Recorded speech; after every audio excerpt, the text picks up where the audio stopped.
Breaking news. Beed. भरणे मामा तुमचा भाचा फोन करतोय. शेतकऱ्यांची कृषी मंत्र्यांना अर्थसाद. Call recording viral. बीड जिल्ह्यातील दुष्काळी परिस्थिती आणि शेतकऱ्यांच्या वाढत्या अडचणींचे विदारक चित्र समोर आले आहे.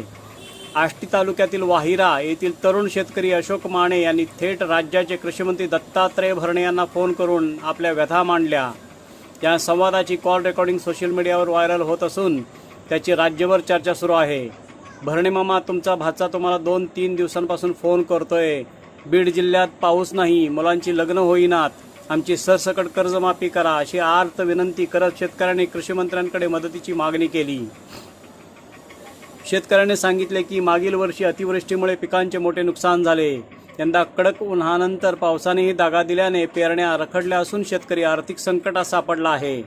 यावेळी शेतकऱ्यांनी सरकारने कर्जमाफीसाठी घातलेल्या जाचकटी तातडीने रद्द करून शेतकऱ्यांचा सातबारा सरसकट कोरा करावा अशी मागणी केली.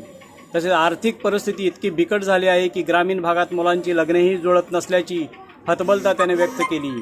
या कॉलमधून व्यक्त झालेली वेदना ही केवळ एका शेतकऱ्याची नसून संपूर्ण बीड जिल्ह्यातील शेतकऱ्यांच्या मनातील भावना असल्याची चर्चा सुरू आहे. आता या मागण्यांकडे राज्य सरकार आणि प्रशासन काय भूमिका घेते याकडे सर्वांचे लक्ष लागले आहे. RPS star news. Ahmed Shaikh, Beed जिल्हा प्रतिनिधी. 40,000 कोटी असल्या अडचणीच्या काळामध्ये कुठली निवडणूक समोर नाहीये तरी एवढी मोठी घोषणा केली त्यांनी. खरंच तुम्हाला मी सांगतो पाहुणा आभार मानला. ठीक आहे, सगळंच समाधान होणार नाही, सगळ्यांचं हे होणार नाही. शेतकरी अडचणीत आहे, मी पण शेतकरी, मला माहिती आहे शेतकऱ्यांची तुम्ही म्हणता तशी अवस्था शेतकऱ्यांची वाईट अवस्था आहे. पण राज्य सरकारची पण तुम्हाला सगळ्यांना माहिती बाकी सगळे पाहिजे जातं.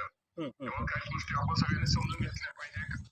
तरी 40,000 कोटी कशाला म्हणतात ही आयडियाची कर्जमाफी सोपी नाही. खरंच मुख्यमंत्री शेतकऱ्यांच्या वतीने मी आभार मानतोय. मुख्यमंत्र्यांचा निर्णय घेतला. शेवटी कृषी मंत्री पेक्षा मी पण शेतकऱ्याला म्हणूया. खरंच सांगतो सगळं नाही इतकं ते पण संसार आहे. इतकं चालवणं इतक्या सगळ्या गोष्टीचा विचार करून इतकं सोपं नसतं. पण तरी खूप चांगला निर्णय मुख्यमंत्र्यांनी घेतलाय. मी राज्याच्या मुख्यमंत्र्यांचं तुमचं आम्ही स्वागतच करतोच ना, आम्ही नाही म्हणत नाही तर मामा, पण ज्या अटी जे काही केल्यात मामा हे थोडेसे शिथिल करावं शेतकऱ्यांसाठी.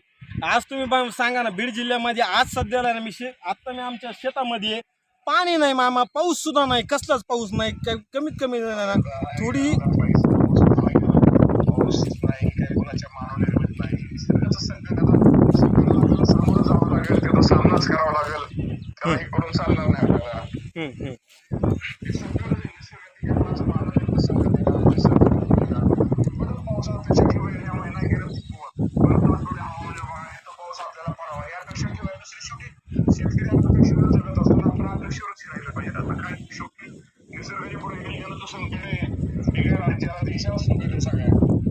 तुम्ही जी शेतकऱ्यांची कर्जमाफीचा जो निर्णय जो घेतला मला तो आवडला मामा, तुमचा 100% आवडला.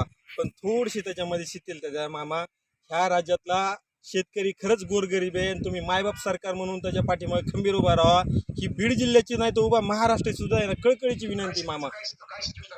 त्याच्यामध्ये थोडे जे अटी जे हे केलेत ना मामा, थोडेसे त्याच्यामध्ये ज्याच्यामध्ये बघा मामा, सगळी शेतकऱ्याची कर्जमाफी म्हणून कोरा करा म्हणून जे म्हणले होते ना, जे राज्याचे मुख्यमंत्री म्हणले होते तेच मामा आम्ही म्हणतो, बाकी दुसरं काय नाही म्हणत मामा. खरंच आर्थिक परिस्थिती सरकारच्या अडचणीत असताना सुद्धा मी चांगला निर्णय मुख्यमंत्र्यांनी आपल्याला दिलाय. शेवटी जे मिळतंय त्याचं स्वागतच केलं पाहिजे आणि 56 लाख शेतकऱ्यांना त्याचा फायदा होणार आहे.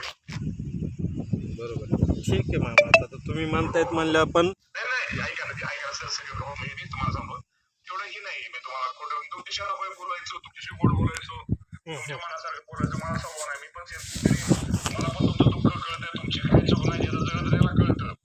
त्यामुळे तुमची काय चूक नाही, परंतु शेवटी कसं